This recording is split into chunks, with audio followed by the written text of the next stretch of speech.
Inedit niya yung kanilang election results. Ginawa ni Chairman George sa paggamit niya ng unauthorized software version 3.5. Ang authorized ay version 3.4 base sa audit. Ganon din yung authorized na mga server. Ganon din sa pagdelete niya ng 5 milyong data na send na sa mga server. At inedit niya yung kanilang election results po ay pag-amin na niya ng krimen na sa anti-cybercrime law. Breaking news! Ayan po, si Chairman umami na!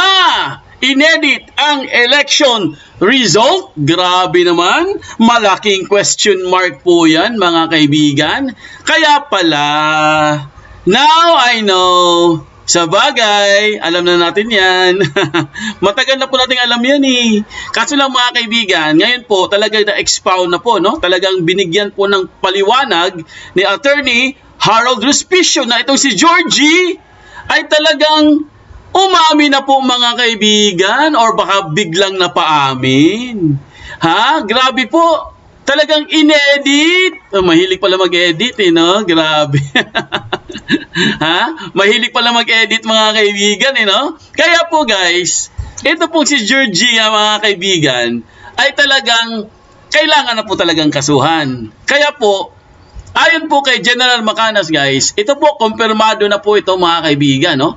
Matindi po ito guys dahil Macanas confirmed chairman charged with 61 million cyber fraud. Nako, cyber fraud by bishops and retired generals at marami pang iba. Nako, grabe mga kaibigan, cyber fraud. Nakakahiya. Nako. Kaya pala, yun din yung sinasabi ng ng European na yung mga political observer, 'di ba? Yung mga taga-Europe po, 'di ba? Pumunta sila dito para imbestigahan po yung election natin. Yun din yung sinabi nila na marami po silang natuklasan mga kaibigan na mukhang ito pong COMELEC guys ay mukhang hindi po, wala pong transparency, accountability. Kaya po mga kaibigan, tama lang po talaga na itong mga grupo po na katulad po ng mga retired general at mga bishops at marami pa hindi lang po sila. Kailangan talaga mag-charge na sila. No, kailangan talagang i-charge na po itong si chairman. At syempre mga kaibigan, 61 million charge of cyber fraud. Grabe naman. Matindi yun. 'Di ba? Napakatindi po yan mga kaibigan. Kasi lalo na po ngayon guys, itong paliwanag po ni Attorney Respicio na meron po siyang yung tinatawag na pag-amin po mga kaibigan na inedit po kumbaga umamin siya hindi po ito umamin po siya mga kaibigan, no? Kumbaga parang nagbigay po siguro, para nadulas siguro, ewan natin.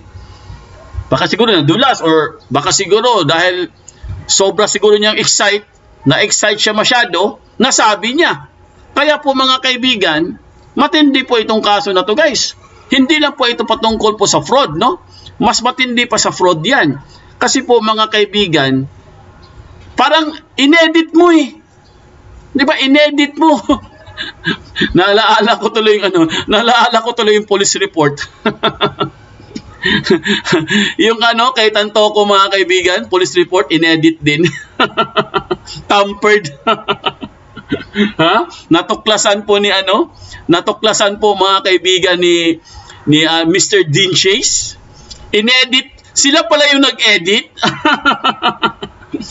Ayan po lakihan po natin guys para mabasa nyo rin. Para lahat po makabasa.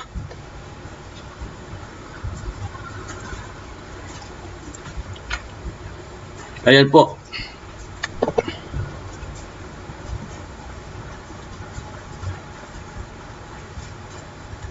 Shoutout po kay Ruth Ye. Ayan Pindot Dancer. Thank you very much. Sa mga nagpindot-pindot dyan, thank you very much po. Okay, ang nakalagay po dito mga kaibigan, babasahin po natin sabay-sabay po natin basahin. Ayan, nakalagay po dito, COMELEC, Chief Garcia charged with 61 million counts of cyber fraud. Ayan. July 18, 2025. 9 hours ago lang po ito mga kaibigan, no? COMELEC Chairman George Garcia has been charged with 61 million counts of cyber fraud. Each count fetches imprisonment of 6 years and 1 day to 12 years plus minimum of 200,000 pesos fine, increasable to a maximum amount proportionate to the damage caused by the offense. Garcia was accused of breaking the 2020 Cybercrime Prevention Act or 2012 Cybercrime Prevention Act, specifically system interference during the May 12 congressional local electronic election. Also implemented all the NBI last week were COMELEC Commissioner Aimee Feralino, Ampolecchio, Roy Bulay, Norino Tangaro, Kasinga, Nelson Celis, Ernest Maceda, and Noli Pipo. System interference supposedly was committed 3 ways. Ito po yung mga kinasuhan po mga kaibigan, no? Ito yung mga commissioner ng COMELEC. Ilan sila? 1, 2, 3, 4, 5. Mga 7 po mga kaibigan, kasama po si Garcia. 7 po silang kinasuhan. Ayan, o. So, ito po ang mga lawyers. Complaints are multi-faith hierarchies or retired generals, computer experts, and lawyers. So, ang kanyang counts is 60 million. Or 61 million counts of cyber fraud. Yun pa yun, kinasuhan na po nila. So, kung 61 million counts, tapos ang fine niya is 200,000 pesos per counts. Magkano yun? Magkano babayaran ni Garcia? 61 million counts. 200,000 pesos. Mababayaran niya pa ba yun? Ganon karami ang kanyang babayaran mga kaibigan. 61 million counts? 200,000 peso ang fine? Each yan na each. Ubos ang pera niya. So basahin lang po natin guys ang mga pangalan po, no, para mabigyan kayo ng idea.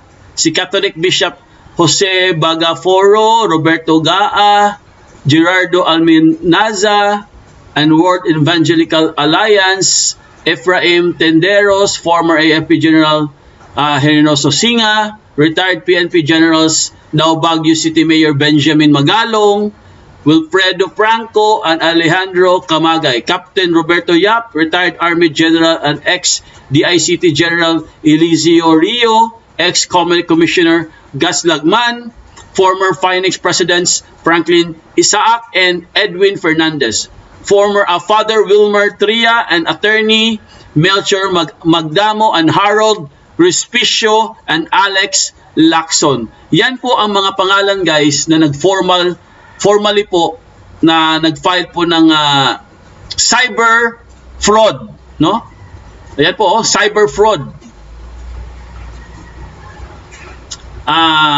COMELEC Chairman George Garcia has been charged with 61 million counts of cyber fraud. Ayan. Klaro po yan, ha? Karma is real. Na karma din.